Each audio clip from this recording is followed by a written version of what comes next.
Hi guys, so I'm here to talk about the books I need to finish before 2020, before 2019 is over. These books need to be read, and the reason for that is that I've started all of them, and I have a terrible habit of starting books, getting distracted, coming back to them months later, but then sometimes I leave it far too long and I can't just pick it back up from where I left it because I've left it for so long.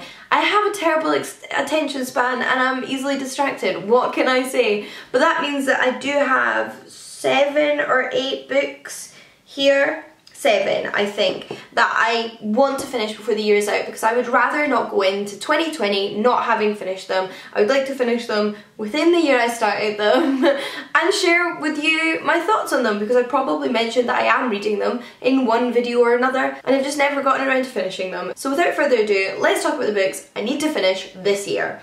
The first one on the top of my pile I actually think is the one I started most recently.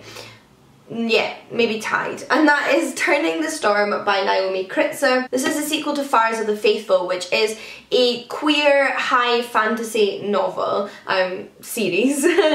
Which is a queer high fantasy duology. So once I've read this book as well, I'll have finished the series. And I do care about this series. I gave the last book 4 out of 5 stars, was really enjoying this, I'm really enjoying this, just got distracted. Partly I think because it's quite a slow paced book. If I was looking for something a little bit more fast paced one day and wanted to just read something else so that it was a little bit more mindless, if that makes sense, then I probably put this down and then forgot to pick it back up. And I'm halfway through it. Like, I've read half of this book, so I need to finish it because I am genuinely enjoying that, which is true of most of these books. Very few of these books I'm not enjoying, apart from maybe like 1 or 2, which I basically need to decide whether I'm going to DNF or not.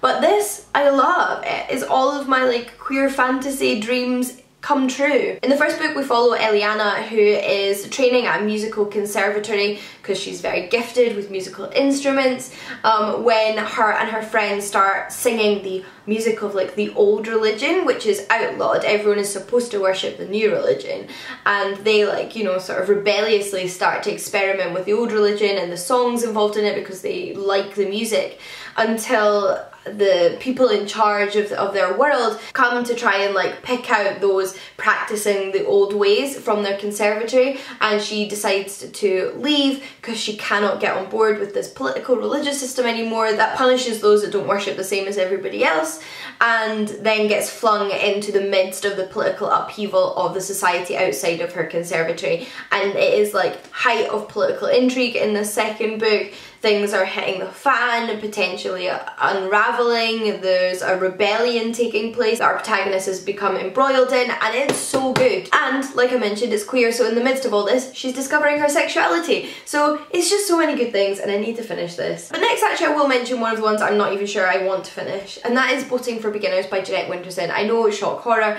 Jeanette Winterson is one of my favourite authors, but I don't love every book she's written. And this is one of her less famous books, I think for a reason. I started it, was enjoying it at first, and then I think it just got like a bit weird and I wasn't quite sure where it was going or what it was saying, and I stopped enjoying it as much.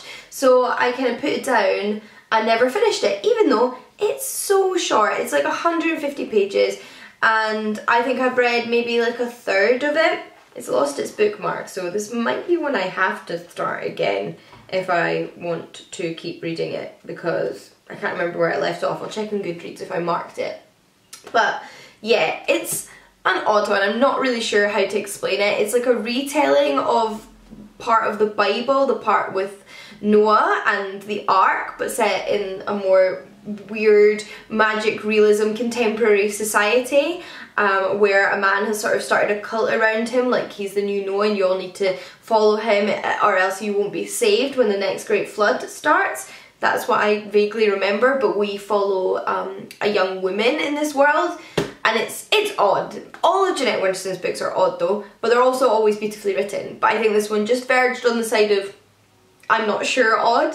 But I would like to give it another chance and really definitively decide whether or not I want to continue with it or not. So although I won't mind if I don't finish this book this year, I want to either finish it or officially DNF it. So I will go back and try this again. The next one I do know I want to finish because, again, was loving it, got distracted, is The Guild of Stories by Joe Gomez. Again, I'm about a third of the way through this one. This one is historical fiction, which begins during slavery era America, and we follow a young black girl who has escaped slavery and is adopted by this woman Gilda, who runs a brothel. But Gilda is a vampire, and this is basically like paranormal lesbian vampires historical fiction. That's what this book is. It is again an example of gorgeous writing. Was really enjoying the writing. I think this is also a book that, although it airs on the fantastical paranormal side of literature, I think would just be enjoyed by a lot of different readers, especially historical fiction readers, queer fiction readers, and I do recommend this even though I haven't finished it, so I should probably finish it and just double check the ending. It's as good as what I've read so far, so I do really want to again finish this one, maybe one for the Queer Lit Readathon at the beginning of December. Then we have Everything Under by Daisy Johnson. This I have more of a definitive reason for why I stopped reading it, because it's sad and forlorn. This is a retelling of the Oedipus myth, but set in the contemporary 21st century, and also with queer elements woven in there.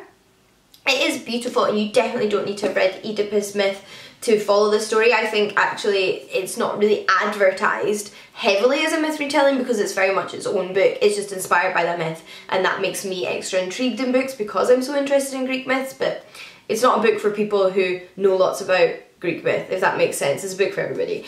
And it is gorgeous. Like, the writing in this is gorgeous. Again, I have read half of this book. So beautiful, so intriguing, like slightly surreal, I think, because of the mythological elements, yet grounded in reality, and it deals with like loss and family and all of those different themes, but because of that beautiful writing and those themes, it is quite a forlorn book. Like, it is not a cheery book. It has this air of sadness to it, and when I was reading it I just decided I wasn't in the mood for sad literature, regardless of how beautiful it was, so I just had to put it down temporarily, and I have yet to pick it back up. So I really want to finish it because I was really enjoying it. I just do think I need to be in the right frame of mind, so next time I'm feeling chipper, I'm going to pick this sad book back up and hopefully finish it and enjoy it within the year. We then have one last physical book before I move on to the two books I don't have copies of here, and that is Ravenflight by Juliet Marillier. Yes, I started and didn't finish a Juliet Marillier book. What is going on in the world? This is her YA series, the Shadowfell novels, and I like these books. This is book 2, but they're not my favourite, and I found when I started this, I think I then ended up reading one of her adult books again and got distracted and didn't come back to this. It's good, like it is good YA fantasy, but it's also just like almost slightly diluted Juliet Marillier for me, because I think what makes her books so special is how intricately woven, slow paced and beautifully written they are, with these gorgeous landscapes, and again just like slow paced fantasy, whereas because I think these fall into YA, they're a little bit more fast paced, and I just have to be in the right frame of mind for that. And I think because I have so many awesome YA fantasy on my bookshelves and adult Juliet Marillier on my bookshelves, I've gone for one of those two either way and not gone back to reading this.